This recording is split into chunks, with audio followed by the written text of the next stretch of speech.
Natuloy na nga po mga idol ang pag-alis ni De'Aaron Fox sa Sacramento Kings matapos nilang ma-pull off ngayong araw sa isang 3-team trade kasama ang Chicago Bulls at San Antonio Spurs. Maliban kay Fox, nawala rin naman dito si Kevin Huerter na napunta sa Chicago Bulls.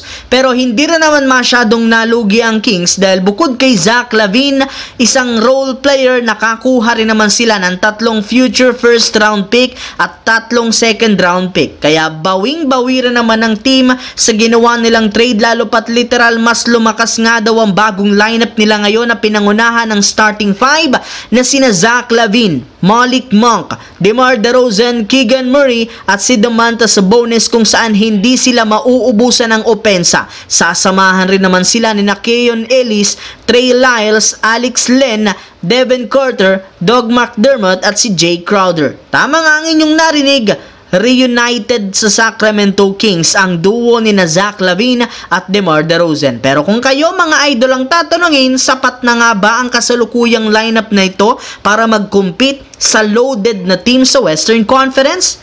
Samantala, pagdating naman ni Luka Doncic sa Los Angeles ngayong araw, sinabi nga nito na excited siyang maglaro para sa kanyang bagong team. Bagamat nasaktan siya sa nangyaring trade, kailangan rin naman nga pong mag-move on dahil kahit saan man siya na team maglaro, plano nga po niyang magkampiyon. Pero isang malaking katanungan ngayon, kung kailan nga ba siya magsisimulang maglaro para sa Lakers. Well, ayon nga po kay Shams ng ESPN, mukhang mapapaaga ang pagbabalik ni Luka Doncic mula sa injury dahil inaasahan na nga pong maglalaro siya sa Lakers bago ang All-Star break. It's either sa kanilang game sa February 9 laban sa Indiana Pacers o kung hindi naman sa February 11 kontra sa Utah Jazz.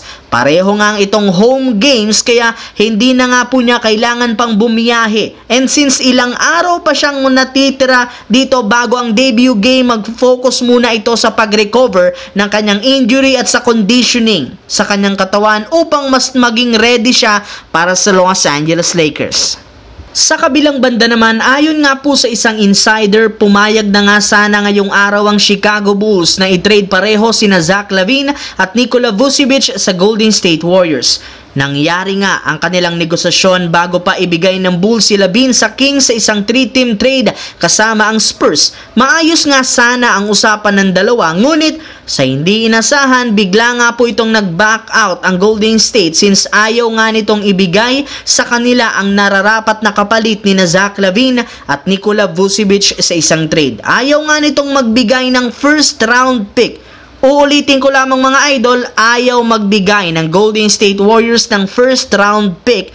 Syempre, may kasamang second round pick sa negosasyon. Sa madaling salita, literal nga pong binarat talaga ng Warriors ang Bulls sa kanilang naging trade talks na siyang dahilan bakit naputol agad ito. Simula niyan, hindi na nga po nakipag-usap pa ang front office ng Chicago kay Mike Dunleavy ng Warriors since hindi rin naman sila nagkakasundo sa package. Sa madaling salita, mukhang nagdadalawang isip pa rin ng Warriors ngayon kung gagawa sila ng trade o kung hindi, at hindi rin naman nila isinaalang-alang ang kagustuhan ni Stephen Curry na mapalakas ang kanilang lineup.